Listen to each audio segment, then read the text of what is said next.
Communication. I spoke about communication in my previous video. Communication has gotten slightly better, but I'm still going to give communication about a 7 out of 10 because sometimes messages don't get relayed the best way. And when it comes to communication up at my terminal, after certain hours, it could get a little bit sketchy. Sometimes you'll call, and not get an answer, and you might be holding up the line somewhere, or you might need to figure things out. And I feel like that's the difference between being local and being over the road, like a road driver. As a road driver, when you have communication issues, that can cause a driver to quit. But as a local driver, it's a lot more patience involved with me and communication because you only have but so many hours before you have to make your way back to the terminal. So if you're not getting an answer, sometimes you have to take make certain decisions. Like sometimes you have to make a decision on your own and just communicate what's going on the best way possible and just make that the decision that you feel is best for that situation. After certain times and even on weekends, you'll end up dealing with dispatchers that you are unsure of, and you could be talking to somebody up in Massachusetts, somebody in Maryland, and they could not be knowing what's going on in Jersey. And that can be a headache, especially when you're just trying to get in contact with somebody for help. Like, for example, recently I had a situation where my drive tire had blew, and I was trying to get in contact with dispatch, couldn't get no answer. So I ended up contacting safety. Safety wasn't the person that I needed to get help with. I needed help from dispatch. So safety transferred me over to dispatch. I ended up on a phone with somebody from Maryland, and then they was like, oh, you called the wrong terminal, let me transfer you to Burlington.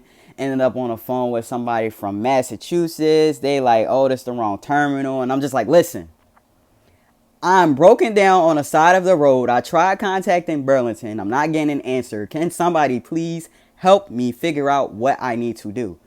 And Massachusetts ended up helping me, but that can be very nerve-wracking and annoying or agitating to be passed around like that on phone calls when you're just trying to get help. So for me, my honest opinion is I would not make it as a road driver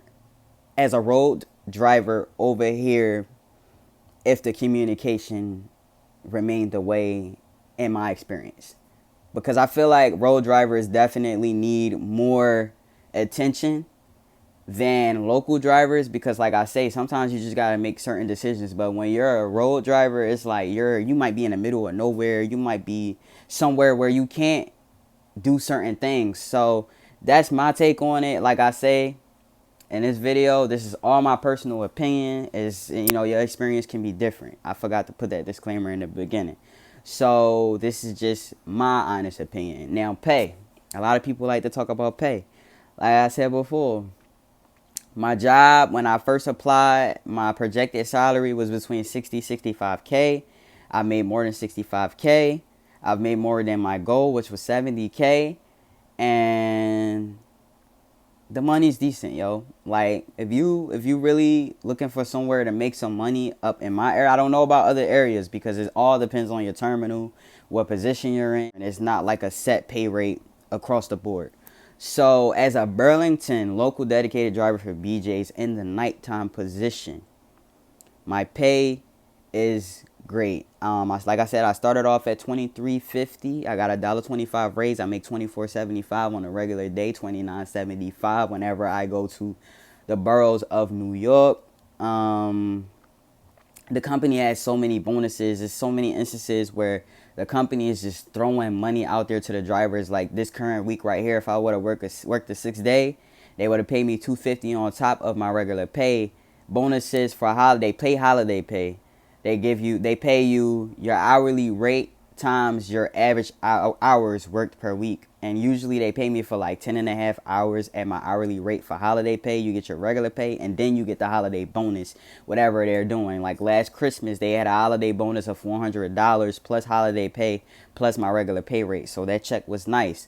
The bonuses here is decent. Whenever you are in an instance where your account might be running slow. They'll throw you on something else. Try to keep you moving. Like sometimes it may come off as you just trying to give me busy work, but at the end of the day, if that's what you need to do to give me some work to do so that I can get paid, as long as it's not a dummy mission, I'm happy.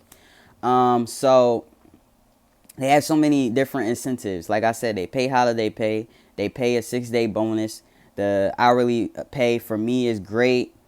And pay increases are definitely in the future. So that's what I want to say about pay. Now on to benefits. I did not take out my 401k, but I must honestly say that Cowan has a very expensive health benefits plan.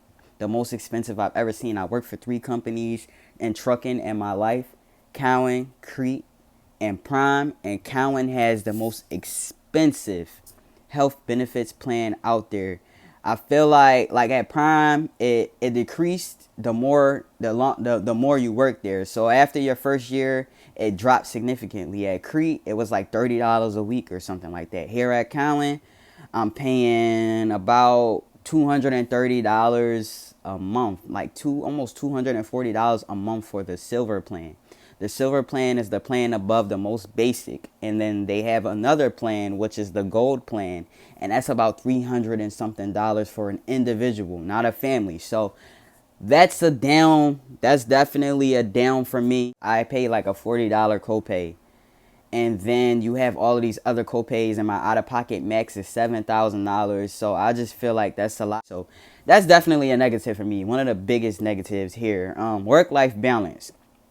People like to throw this word out there. So work-life balance. I work between 8 to 10 hours a day. Some days I get off early. The earliest I've ever gotten off was recently. I got off at 1:30 a.m. Typically get off around 6 a.m. Some days, some months, I want to say every once in a while, I might work a 14-hour day. It's not frequently.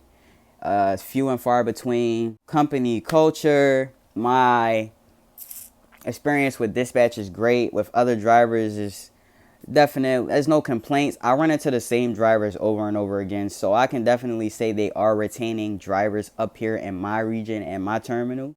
You do get those a-hole drivers that work for the company every once in a while, but very few and far in between. They definitely help you out. I even had a driver go out of his way to let me know that one of my lights was out, and I had a driver go out of their way to open up my doors for me. So definitely a decent company culture. I don't see anybody being very negative. Like, I have not ran across anyone with any negative vibes where I felt like I needed to stay away from them.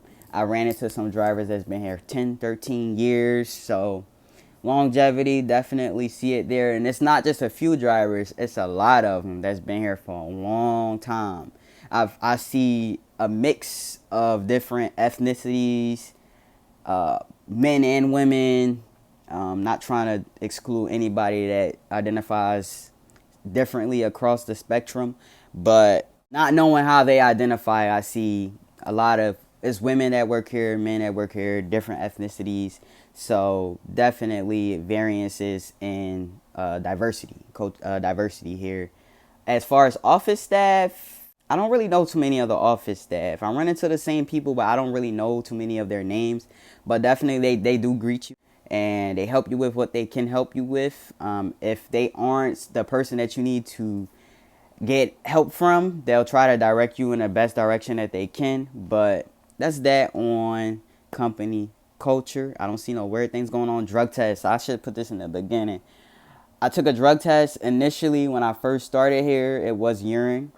I just got randomly drug tested on December 10th, 2021. So if you out here playing around with these drugs, y'all, just letting y'all know that you will get randomly drug tested, because I got randomly drug tested and there was nothing that would have made. I felt like after I had the incident with the mirror and the door that they were going to drug test me. I thought that they would, but they didn't.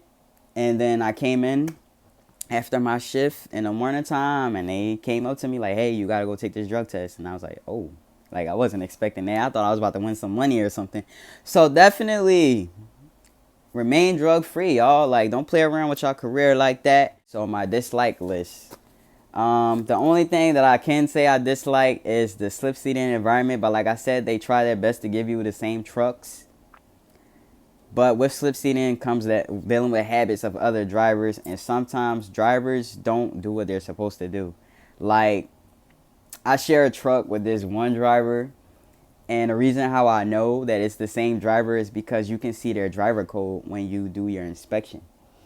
And this person does not fill the truck up. Like, and it can become very agitating, especially when you went out of your way on your shift to fill a truck up. You might have sat, like I sat at the Loves the other day for like 45 minutes waiting to get fuel.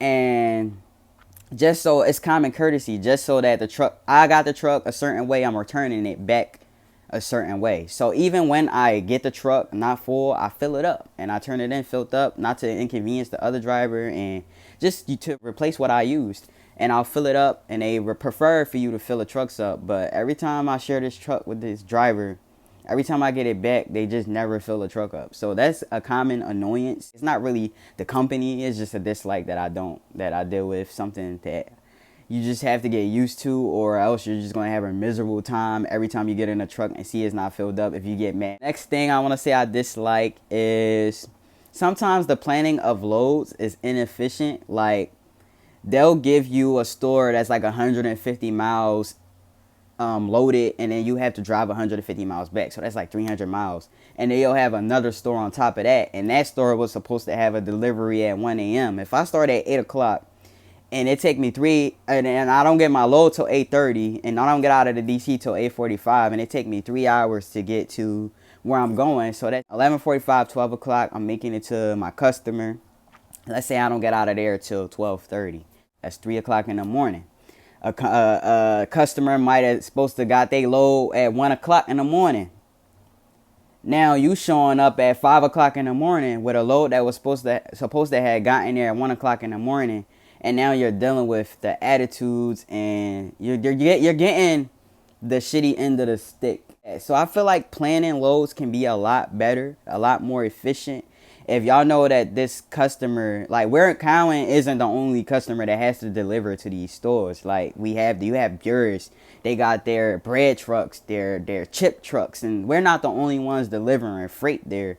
So it's a big inconvenience for both the driver and the customer, and the driver definitely takes on the complaints and all of that stuff like that we can't control, and customers tend to take their anger out on us. And if you aren't in the right headspace, it can go left very quickly. As far as dealing with customers, I've only had one customer so far where I've told my company not to send me back there just because of my interaction and my experience with one of the receivers. I'm very respectful. I approach people respectfully. And no matter what I go through in a day, I do not take it out on the wrong people. People think that we just sit on our ass and drive, but we deal with some stressful things. We deal with issues, and we run into things and inconveniences that make us late, and that might make y'all day longer. And sometimes it's not our fault. Like, and I just had this one customer like treat me crazy, and I didn't like it. And I had to like let him know, like, look, listen. I was very respectful too, because I don't want to lose my job over somebody I'm only going to interact with every few weeks or a week. But these people are people that you will experience multiple times, especially as a local driver. It's not just I'm only going to experience you one time and that's it. No, I'm going to experience you multiple times. And if I have a certain experience at a customer multiple times, I'm going to voice my opinion to take myself out of that situation. And that's what I had to do, because I just didn't like how the customer was treating me. Like, I'm grown, like you're grown. Don't talk to me like a kid. I don't talk to you like a kid. I come to you respectful. You come to me respectful. You have to speak up and be very mature. Don't have a complete meltdown. Like, do not melt down and go crazy on people. Don't lose your job, especially if this is your only source of income. Definitely be smart. These people can take you there, but don't let them take you there. Don't let them get you out of character. And I know it's easier said than done, but you just have to think about what all you can lose at the end of the day. So if this video has helped you and is the reason why you decide to come over here to this company that I recommend 10 out of 10, put my driver code down, MURV as in Victor.